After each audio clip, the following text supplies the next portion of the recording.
Hey, Nicole. Hi, everybody. Welcome to Oregon Zoo Live. I'm Nicole. Today we're going to be spending some time with Keeper Amy and Sea Otter Juno. And we just want to say a shout out to everybody that's watching us. Thanks for joining us.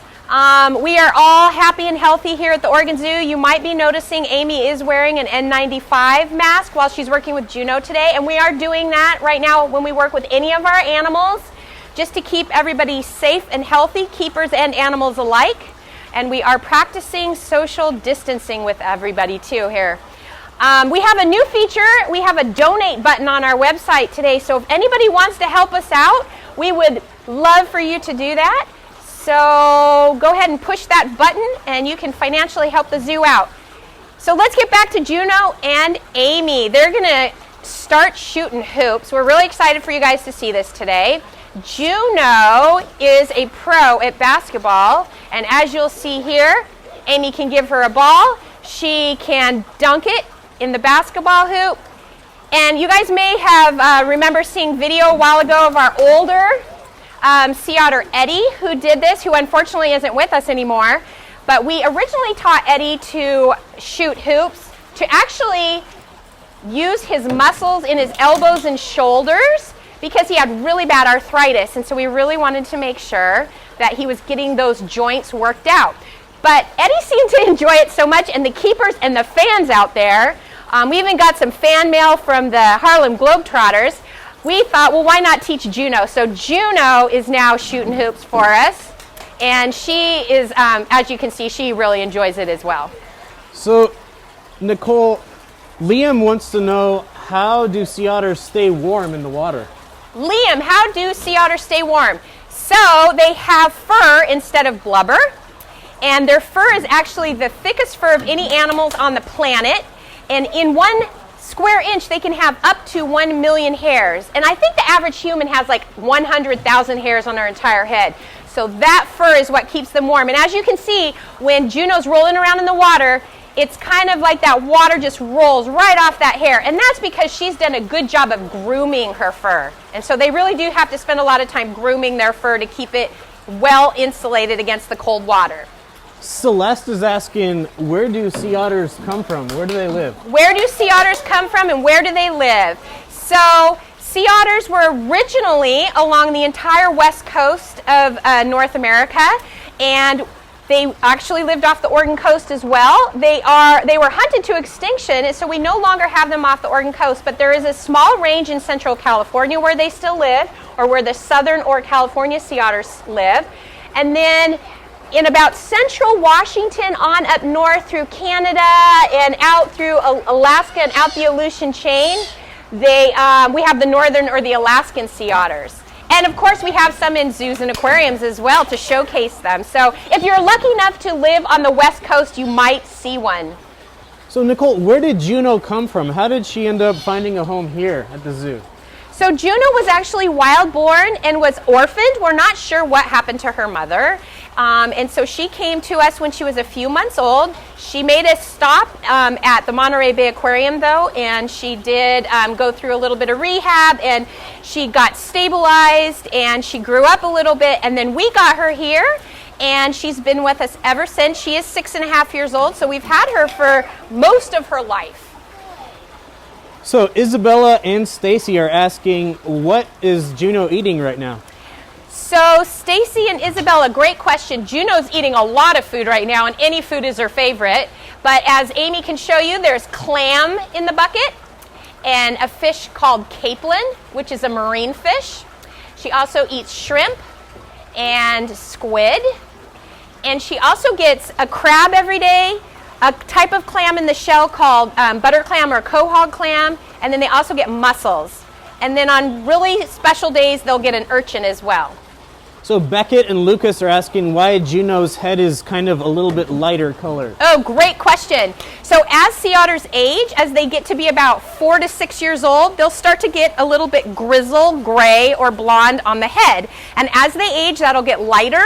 Sometimes it looks a little bit more yellow, and sometimes it looks more gray, and then it'll usually start traveling down the chest and maybe even start growing a little bit more on the stomach and rear flippers. So if you see a completely dark sea otter, in the wild or in a zoo or an aquarium, they're probably 4 years and younger.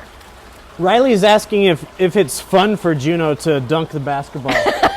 I think Juno likes it, yes. I mean, she seems to really enjoy it. And Amy and her have done a great job of teaming up and even putting a little spin before she dunks the basketball.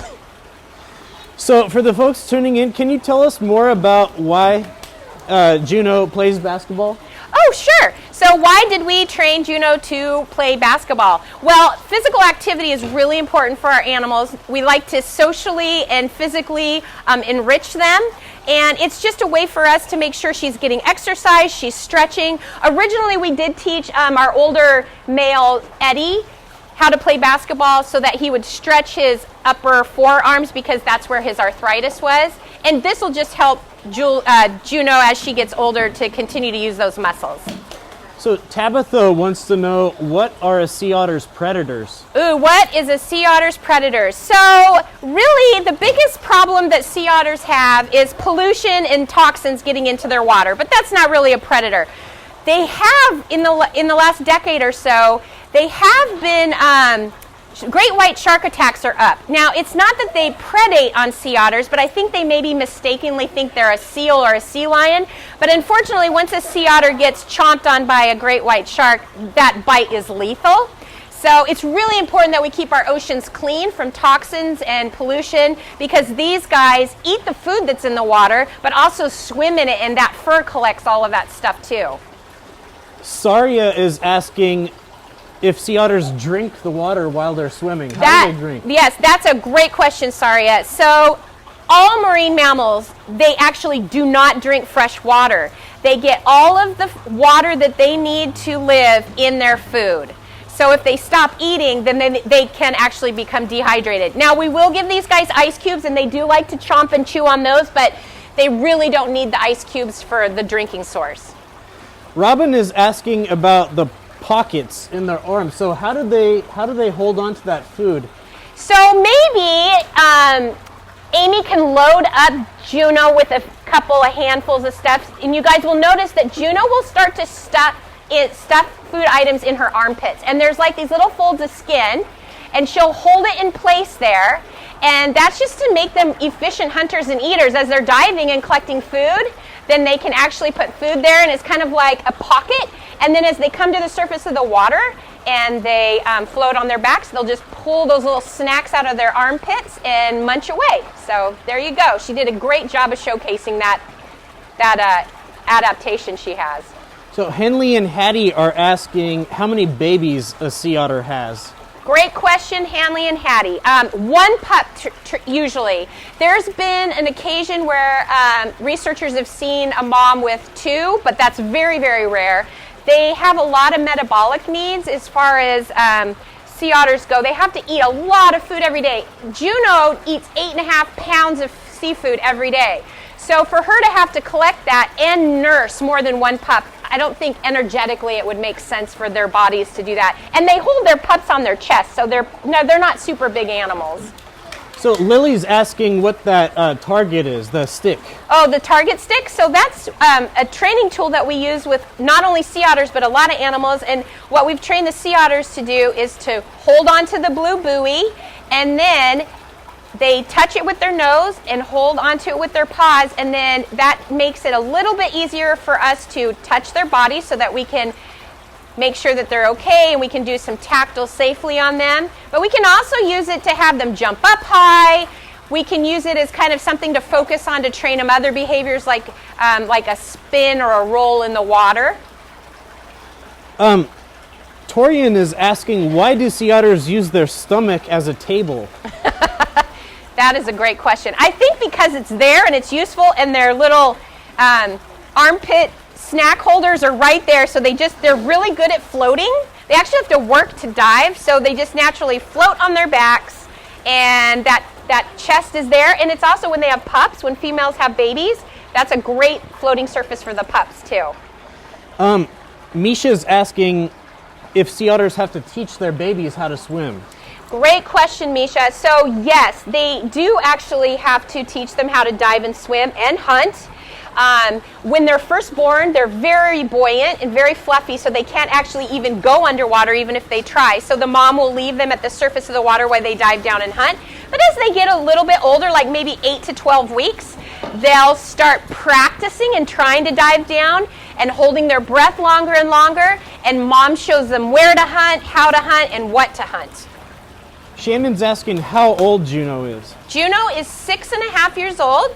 She was born around Christmas in 2013. We don't know her exact birth date since she was born out in the wild.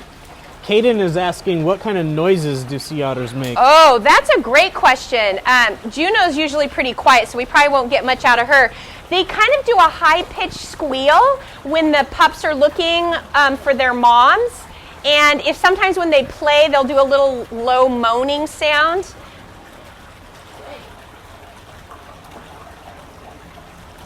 So what other sea otters does Juno live here with? So Juno lives with 2 other sea otters here at the Oregon Zoo. We have a 1.5-year-old female named Sushi, who is also wild born, and then Lincoln, who's a couple years old, and he is our only male, and he was also wild born. And they all went through Monterey Bay Aquarium before coming here to the Oregon Zoo.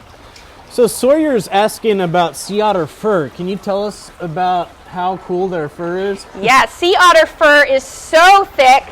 It was very, very popular in the late 1800s, and that's one of the reasons they were almost hunted to extinction, is because it's so thick. It's a great, it makes great boots and gloves for people that were living outside and along the coast. So you can see that the longer guard hairs on Juno is real thick, but underneath that, there's actually even smaller, shorter hairs that's almost like a downy coat, and that hair stays dry all the time. So Juno has to put a lot of time and effort into grooming, and she usually does that after eating.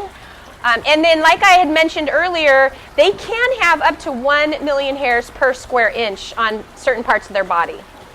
So Ellie wants to know, are otters rodents? Ooh, Ellie, are otters rodents? No, they're actually mustelids, so they're related to other otters and weasels.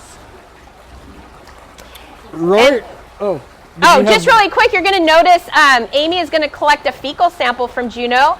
And this is one way that we track their cortisol levels or their stress hormones here at the zoo. So we can tell a lot by a fecal sample. So we've actually trained them to go to the bathroom on cue. We'll collect that up, send it to the lab, and then our endocrinologist researcher person here at the zoo will tell us if she had any kind of like maybe elevated stress hormones today. Shannon is asking, where does Juno sleep? Where does Juno sleep? So most sea otters sleep in the water, and they'll sleep floating on their backs, and usually they try to keep their front paws and their rear flippers dry and out of the water. But it's not unusual to see our otters sleep on the deck sometimes, or we have swings hanging from our holding pools and from our exhibit, and they'll sometimes curl up and sleep in there as well. Kajin is asking if Juno ever comes out of the water, if she climbs up on land. Yes, she does. In fact, I'm sure Amy can get her to do that right now. And you'll notice that they're fast on land. They don't ever really need to get out and walk on land. But if they need to, they're very agile on land. Sometimes they'll drag their hind ends around, and sometimes they'll just tuck their rear flippers and walk like you would normally see. You can see they have rear flippers in the back, though, and paws in the front, and a pretty long tail. And they have very good balance when they stand up. Rory's asking if their fur is water repellent. Yes, it is. Waterproof, water repellent, as long as she grooms it.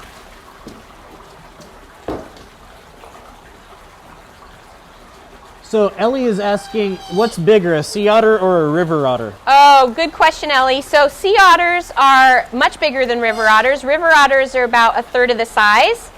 Sometimes they can be really hard to tell if you had them out in the wild, though. A lot of people mistakenly think a sea otter is a river otter, but sea otters are mostly going to be in the ocean, and river otters are more going to be like in wetlands or inland type areas.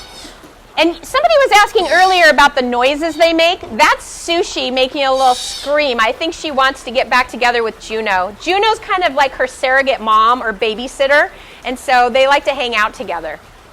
So we'll take we'll take one last question. It's how can people help sea otters? How can people help sea otters? Well, you want to make sure the water that's going out to our rivers and our oceans stay clean. So, you know, you want to try to minimize or limit or not use fertilizers or chemicals in your yards at all, or be careful about what you're washing down storm drains, because that all ends up in the ocean. The other thing you can do is you can look at this really cool program. The Monterey Bay Aquarium sponsors it. It's called Seafood Watch. And if you love to eat seafood, or for all you sushi lovers out there, you can find the best sustainable seafood items to purchase at grocery stores or at restaurants, so that you're making sure that you're supporting the fishing industries that's sustainable. So those are probably the two of the easiest things you could even start doing today.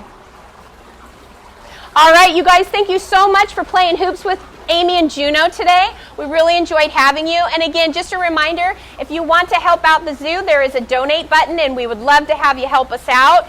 And there's also some activities that you can do. You can follow the link, and we're always happy to see what you guys create with those activities. So please let us see what you come up with at home. And we hope you guys have a great day, and thanks for spending some time with us, and remember to stay safe and healthy out there. Thanks, Nicole. Thanks, Amy. Thank you.